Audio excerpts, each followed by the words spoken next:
हमने मिहान प्रकल्प की शुरुआत की। आज 68,000 युवाओं को मिहान में डायरेक्ट काम मिला है। मेट्रो में 13,000 युवाओं को मेट्रो में काम मिला है और बुटीबोरी और हिंगना एमआईडीसी में 80,000 युवाओं को काम मिला है। मैं आपको वचन देता हूं कि दिसंबर महीना समाप्त होने के पहले मिहान में 1 लाख युवाओं को काम मिलेगा। वो आंकड़ा पूरा हो जाएगा और अगले 5 साल में मैं मिहान में फिर से 5 लाख 1 लाख नए रोजगार निर्माण करेंगे और विदर्भ में कम से कम 5 लाख रोजगार निर्माण करेंगे। ये मैं आपको वचन देता हूं। आज नागपुर शहर एजुकेशन हब बना, टूरिज्म का हब बना, टाइगर कैपिटल नागपुर है। विश्व से लोग देखने के लिए आते हैं। कंक्रीट के रोड बने हैं, ब्रिजेस बने हुए हैं, पानी की व्यवस्था हुई है। और आप आशीष जायसवाल जी बैठे हैं, ये हमारे रामटेक विधानसभा से आते हैं। वो मुझे कहते थे कि नागपुर को जो पानी मिलता है पेच का, उसके कारण हमारे किसानों को पानी नहीं मिलता। हमने नागपुर में जो आप टॉयलेट में पानी डालते हैं, उस पानी को शुद्ध करके कोराड़ी और खापरखेड़ा को 300 एमएलडी पानी दिया, जिसके कारण नागपुर महानगर पालिका को 300 करोड़ रुपए साल के मिलते हैं। अब बचा हुआ पानी रामटेक क्षेत्र के हमारे किसानों को टेल एंड तक मिलता है, ताकि उनका भी भला हुआ है। नागपुर शहर में म्यूजिकल फाउंटेन से लेकर जो वर्ल्ड में सबसे अच्छा है, सबसे बेस्ट करके उसका रेटिंग हुआ है। नागपुर शहर का चौफेर विकास हुआ है। मुझे इस बात की खुशी है कि मुझे ये विकास के साथ मैं नागपुर शहर की जनता को अपना परिवार मानता हूं। नागपुर की जनता मेरा परिवार है और मैं नागपुर को जनता का, मैं भी, मेरा नागपुर मेरा है और मैं नागपुर का हूं। इसी बात पर मेरा विश्वास है। मैंने जात, पंथ, धर्म, भाषा इसके आधार पर काम नहीं किया। मैं अक्सर हमारे आए हुए लोगों को कहता हूं कि जो करेगी जात की बात, उसको कस के पड़ेगी लात। ये बात ही मत करो आप। पूरा नागपुर हमारा परिवार है, हम सब लोग हमारे हैं। गरीब गरीब होता है, गरीब को जात, पंथ, धर्म और भाषा नहीं होती। जिस भाव में पेट्रोल हिंदू को मिलता है, उसी भाव में मुसलमान को मिलता है। और इसलिए मैंने सेवा का काम किया। 45,000 से ज्यादा हार्ट के ऑपरेशन करके दिए, 20,000 से ज्यादा कैंसर के रुग्णों की मदद की। 350 लोग ऐसे थे जो स्ट्रेचर पे थे, जिनको पैर नहीं थे। जर्मनी से उनको पैर लगा के दिए। अनेक मुस्लिम समाज के भी हैं। अभी सोलर पर चलने वाली ट्राइसिकल लोगों को बांटी। वयोश्री योजना में 40,000 सीनियर सिटीजन को और दिव्यांगों को साहित्य वाटप किया। दिव्यांगों के लिए पूर्व नागपुर में दिव्यांग पार्क बनाया। कभी जात पात, पंथ, धर्म, भाषा मैंने देखी नहीं। और इसलिए मैं आपसे अपील करना चाहता हूं कि आपने जो कुछ काम देखा है वो तो केवल ट्रेलर है, असली फिल्म शुरू होना बाकी है। अगर आपके आशीर्वाद से फिर से अभी मैं चुन कर आऊंगा तो नागपुर के युवाओं को, ज्यादा से ज्यादा युवाओं को रोजगार कैसे मिले, नागपुर सुंदर, स्वच्छ, प्रदूषण मुक्त शहर के रूप में दुनिया का पहला नंबर का शहर कैसे बने, इसके लिए मैं कोशिश करूंगा। मुझे बहुत खुशी है कि इस शहर में शिक्षा के कारण लड़के पढ़ रहे हैं। आपको आश्चर्य होगा कि मैं जब विधायक था तो मुझे इंजीनियरिंग कॉलेज मिला। इंजीनियरिंग कॉलेज बाकी नेताओं के पास भी engineering college, medical college, DEd college, BEd college, प्राथमिक शाला सब कुछ है, पर मुझे मिला हुआ इंजीनियरिंग कॉलेज मैंने अंजुमन इस्लाम को दे दिया सदर में। और आज मुझे बताते हुए खुशी हो रही है कि उस कॉलेज से आज तक 15,000 मुस्लिम लड़के और लड़कियां इंजीनियर बनी है। इसका मुझे सौभाग्य मिला। ये मेरे लिए खुशी की बात है। मैं बचपन में जब नागपुर में घूमता था तो साइकिल रिक्शा में बैठता था। तब साइकिल रिक्शा चलाने वाले दलित समाज और मुस्लिम समाज के टेका के ज्यादातर लोग रहते थे। मैं मंत्री बना और मैंने तय किया कि ये अमानवीय प्रथा, मानवीय शोषण की प्रथा है, इसको समाप्त करना है। आदमी आदमी को खींचता है। बंगाल में आदमी आदमी को रिक्शा जैसा खींचता था। मैंने ये प्रथा बंद करने का संकल्प किया और देश में मैकेनिक्स ड्रिवन ई रिक्शा लाई। और मुझे खुशी है कि जो 1 करोड़ लोग, जिसमें से 70 से 80% दलित और मुस्लिम समाज के थे, जिनका शोषण हो रहा था, उनको मुक्ति मिली। आज हमारी बहनें भी ई रिक्शा चला रही है और ई कार्ड चला रही है। 1 क्विंटल का माल उसके ऊपर जाता है। इनको मुक्ति देने का काम मैंने किया। ये मेरे जीवन का सबसे बड़ा काम है। कोविड का समय आया, ऑक्सीजन नहीं था। मैंने अनेक दवाखानों में ऑक्सीजन के प्लांट लगा के दिए। एम्स, मेयो, हमारे मेडिकल कॉलेज, अनेक प्राइवेट डॉक्टर को ऑक्सीजन के प्लांट लगा दिए।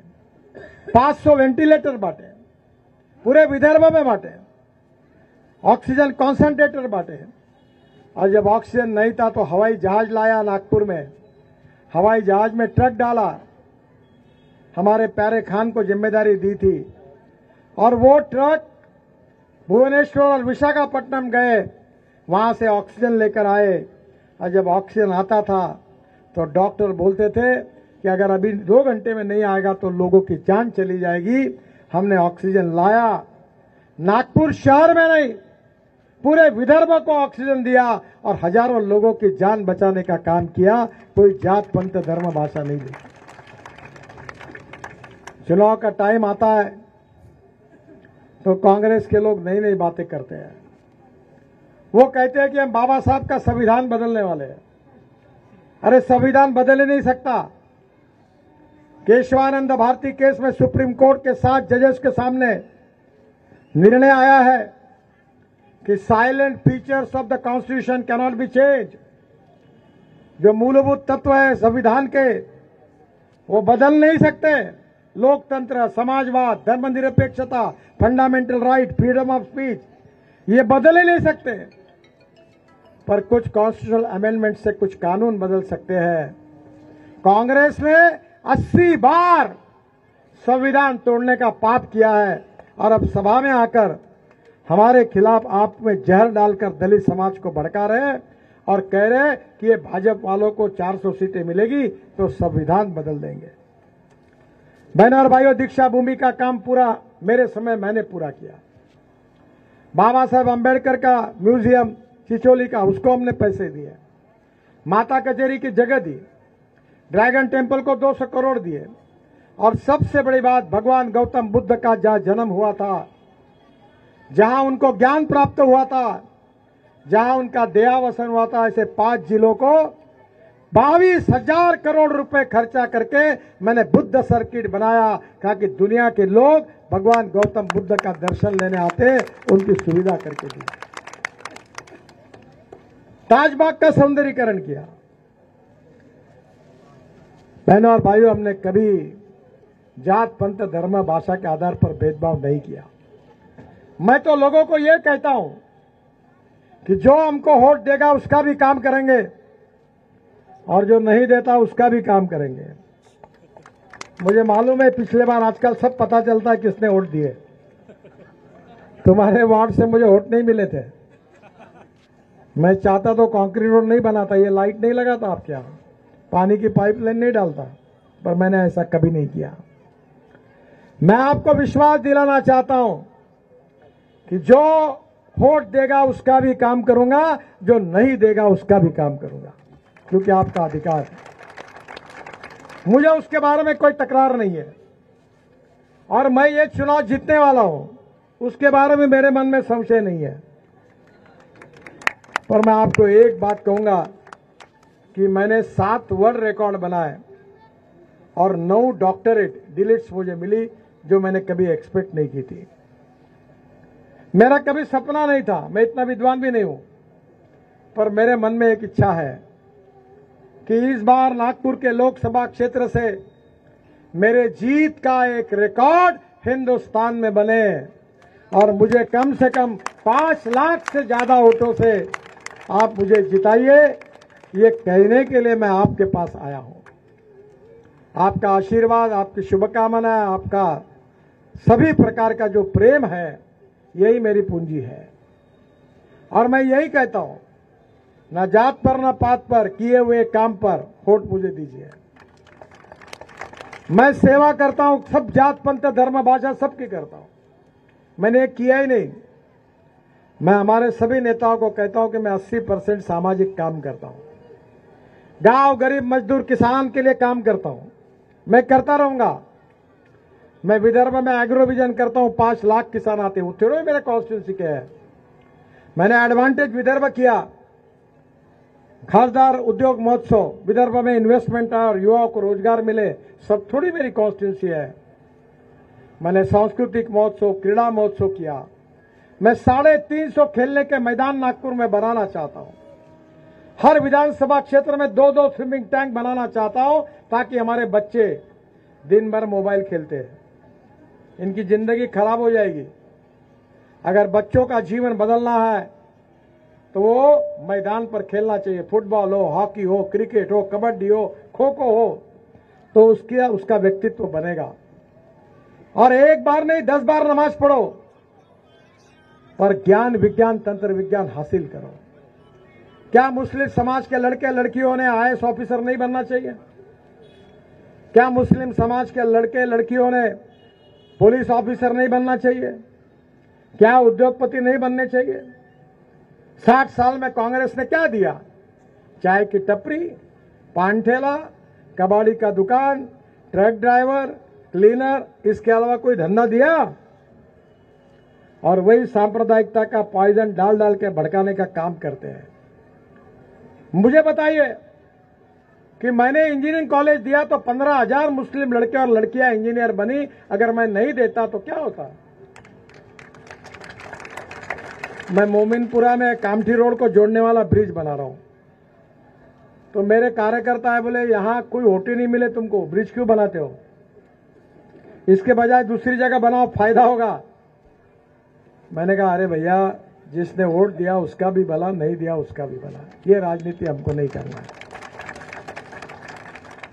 और इसलिए आप मेरे पर विश्वास रखिए, आपका सर्वांगीण विकास और उन्नति के लिए मैं कटिबद्ध हूं। नागपुर शहर और नागपुर की जनता का विकास हो, सबको पीने के लिए पानी मिले, अच्छे रोड मिले, अस्पताल मिले, युवाओं के हाथों को काम मिले, रोटी कपड़ा मकान मिले, और आपका विकास हो, सर्वांगीण विकास हो, यही मेरा संकल्प है। और इसीलिए मैं आपसे प्रार्थना करने के लिए आया हूं कि आपका वोट मुझे दीजिए, सेवा करने का मौका दीजिए। आपने अनेक लोगों को अपनाया है, जरा एक बार मुझे भी वोट देकर अपनाइए। अगर ठीक काम नहीं हुआ तो अगले बार बदल दीजिए, पर आप मुझे समर्थन करिए, यही हाथ जोड़कर आपसे प्रार्थना करने के लिए मैं आया हूं। मैं बहुत धन्यवाद देता हूं आप सबको कि आप इस सभा में आए। अभी मैं नारी में सभा में था, करीब 7-8 हजार लोग वहां उपस्थित थे, और सभा के माध्यम से अपनी बात लोगों तक जाती है। अगर आपको मेरी बात सही लगती है तो आपके दोस्त, आपके मित्र, आपके परिवार के लोग, उनके पास मेरी प्रार्थना पहुंचाइए और उनको भी ये कहिए कि वो जरूर मुझे वोट दे, और ये प्रार्थना पहुंचाने का काम आप करिए। यही हाथ जोड़कर आप सबसे अनुरोध करता हूं। फिर से एक बार आप सबको बहुत बहुत धन्यवाद देता हूं और मेरी बात समाप्त करता हूं। नमस्कार।